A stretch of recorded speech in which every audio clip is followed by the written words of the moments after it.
Bienvenue à tous dans ce nouvel épisode de La Lettre Pro, le podcast IA. Je suis Brulatour, votre hôte, et aujourd'hui nous allons plonger dans les dernières actualités du monde de la radio et du podcast. Dans cet épisode, nous parlerons d'un été record pour Ici Musique et Ici Première à Montréal, des nouvelles technologies de diffusion radio de Ferncast présentées à l'IBC, de la rentrée pour Radio Mont-Blanc et bien plus encore. Alors, sans plus tarder, commençons par notre première nouvelle. Montréal a connu un été exceptionnel cette année, en particulier pour Ici Musique et Ici Première. Ici Musique a signé un été record en termes d'audience, tandis qu'Ici Première a enregistré sa deuxième meilleure portée estivale sur le marché du Grand Montréal. C'est une performance impressionnante, surtout quand on considère la concurrence féroce dans le secteur radiophonique. Mais ce n'est pas tout. Le printemps dernier, le nombre hebdomadaire moyen d'auditeurs numériques sur l'application Radio-Canada OHDIO a augmenté de 15% en un an. Cette croissance montre que les Canadiens sont de plus en plus nombreux à adopter les plateformes numériques pour écouter leur contenu préféré. L'écoute des balados et des livres audio a également connu une hausse significative. Par rapport au printemps 2023, l'écoute des balados a augmenté de 17%, tandis que celle des livres audio a grimpé de 21%. Ces chiffres sont révélateurs des nouvelles habitudes d'écoute des Canadiens, qui semblent privilégier de plus en plus les formats numériques et à la demande.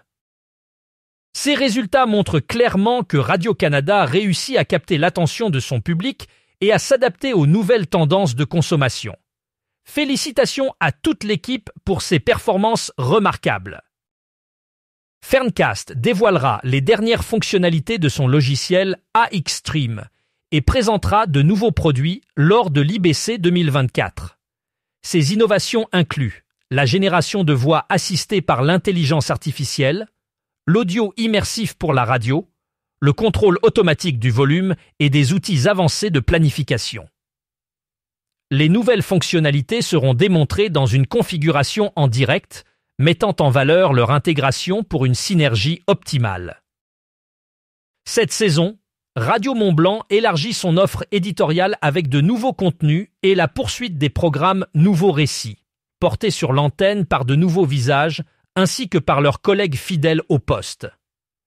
L'équipe, dirigée par Caroline Chicard-Kubler, apportera leur expertise et leur passion pour produire un contenu de qualité. Parmi les contenus dans la grille de Radio Mont-Blanc, 4 nouvelles chroniques font leur apparition. Lundi Punchy, un billet d'humeur santé et bien-être chaque lundi à 8h45, On y mange bien, qui met l'accent sur le bien manger, tous les mardis à 8h45, Bienvenue au club, sur la diversité des sports, le vendredi à 8h45, et Pot 1 de Trail, qui offre un portrait intimiste d'une figure de l'outdoor, chaque lundi à 17h05, mais également le week-end. Radio Mont-Blanc poursuivra aussi ses rendez-vous de cinéma chaque mercredi, ainsi que le rendez-vous Dame Nature chaque jeudi, dédié aux initiatives environnementales du territoire, ou encore Bonjour Madame, Monsieur le maire, un mardi par mois, apportant un éclairage sur les actions des communes des Deux-Savoies. Le groupe Mont-Blanc Média lance la deuxième saison de Top Fab après le succès de la première. Ce programme, conçu avec l'association robotique First France basée à Lyon, est un top chef de l'industrie dédié à valoriser la jeunesse et l'industrie. Autre programme phare, la 4e édition de l'Éco-Tremplin, est un concours dédié aux entreprises engagées dans le développement durable sur tout l'arc alpin, valorisant les entrepreneurs qui inventent des solutions et produits durables. Après 30 lauréats récompensés depuis 2021, 9 lauréats seront distingués le 19 novembre à l'issue des phases de candidature et du grand oral au micro de Radio Mont-Blanc. Caroline Chicard-Kubler, directrice générale, souligne que le rôle de Radio Mont-Blanc en tant que média de proximité sur le territoire va au-delà d'une mission de traitement de l'information. Elle explique que la station s'étend à un rôle média-acteur responsable encourageant une prise de conscience et une action collective. Vulgariser des solutions de façon positive provoque des changements réels et apporte un impact, ce qui est une grande fierté pour Mont-Blanc Média et pour elle-même. Radioscoop, véritable patrimoine lyonnais depuis son lancement en 1982 au Mont-Cindre, continue de tisser des liens étroits avec les Gones et Fenotes grâce à son ADN familial et de proximité, son information locale et son implication dans la vie culturelle. La station, qui s'étend désormais sur toute la région Auvergne-Rhône-Alpes et dans le Grand Sud avec des fréquences à Marseille, Nice et Gap sous le nom de Radioscoop Gold, ouvre ses portes pour les Journées européennes du patrimoine.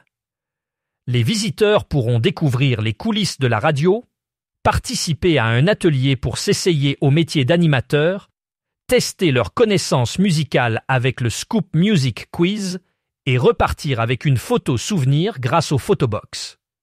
Les visites auront lieu le samedi 21 septembre et le dimanche 22 septembre en matinée, uniquement sur réservation via radioscoop.com. Ne manquez pas cette opportunité unique de plonger dans l'univers de Radioscoop. Les radios et les acteurs de l'audio digital des 13 départements de l'Occitanie sont invités à une nouvelle étape du Radiotour prévue pour le jeudi 3 octobre prochain au Mercure Centre Comédie à Montpellier. C'est le premier rendez-vous de cette nouvelle saison 2080-25 avant une deuxième étape déjà annoncée pour le 6 novembre prochain à Grenoble. Cette saison encore, l'équipe de la lettre pro de la radio s'échappera de ses bureaux pour aller à la rencontre des professionnels de la radio et de l'audio digital afin de discuter des transformations profondes que connaissent ces secteurs. À Montpellier, la journée débutera à 8h30 avec un entretien exclusif d'Hervé Godechaud, président du groupe de travail radio et audio numérique à l'Arcom. La participation à cette journée est gratuite, mais nécessite une inscription préalable. Les participants auront l'occasion de prendre part à des animations, des conférences, des tables rondes et d'autres surprises. BBC Sounds ajoute des sous-titres et des transcriptions générées par l'intelligence artificielle à une sélection de ses contenus audio. Cette initiative vise à rendre le contenu plus accessible aux quelques 18 millions de personnes sourdes, malentendantes ou souffrant d'acouphènes au Royaume-Uni. Actuellement, BBC Sounds produit environ 27 000 heures de contenu par mois. Mais une grande partie de ce contenu reste difficile d'accès pour ces personnes. Les sous-titres et les transcriptions seront ajoutés dans le cadre d'un essai, permettant à un public plus large de profiter des offres audio de la BBC. Cette démarche s'inscrit dans un effort plus vaste pour améliorer l'accessibilité et l'inclusivité des médias numériques. Nostalgie Belgique s'associe à Recupel pour la 4e édition de la grande collecte des appareils électro usagés. Pendant 4 jours, les animateurs de Nostalgie Belgique iront à la rencontre des auditeurs partout en Belgique pour cette cause environnementale et sociale. Cette semaine, les équipes de Nostalgie s'installent sur les parkings des hypermarchés Carrefour de 4 villes, Drogenbos le 11 septembre, Bommeré le 14 septembre, Mont-Saint-Jean le 18 septembre et Froyenne le 21 septembre. Les auditeurs pourront ramener leurs appareils de 10h à 19h.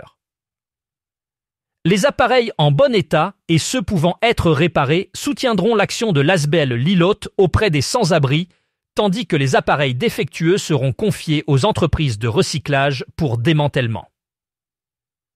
En 2023, cette initiative a permis de collecter plus de 26 tonnes d'appareils électroniques usagés, dont 21% ont pu être réutilisés. Jean-François Potier, directeur des programmes de Nostalgie, a exprimé sa fierté de voir la générosité des auditeurs chaque année, soulignant l'importance de l'influence des médias pour des causes positives. Calculé à partir des diffusions sur plus de 200 radios, l'intérêt et l'originalité de ce nouveau classement, c'est surtout qu'il ne prend pas en compte l'audience des radios. Un programmateur owns une voix, ce qui donne ici un avantage à l'humain sur la machine et les algorithmes. Un classement en partenariat avec la lettre pro de la radio. Découvrez la suite du classement Radio Buzz 40, la lettre pro du 7 septembre 2024 et les autres titres ici. Également disponible, la meilleure entrée, la meilleure progression et forcément la plus grosse gamelle de la semaine. RMC est désormais diffusé à Sens. Depuis hier, en plus d'Auxerre et Avallon, le département de l'Yonne se dote d'une 3e fréquence avec l'arrivée de RMC à Sens. Couvrant un bassin de 65 000 futurs auditeurs potentiels, les Sénonaises, Sénonais et habitants des communes limitrophes pourront dorénavant écouter en direct toutes les émissions de RMC sur la bande FM. Avec l'arrivée de cette nouvelle fréquence, RMC s'implante davantage en Bourgogne. 2e radio généraliste de France, avec près de 3,2 millions d'auditeurs quotidiennement, RMC offre une proximité et interactivité inégalée avec ses auditeurs qu'elle invite à chaque instant à témoigner et à participer au débat.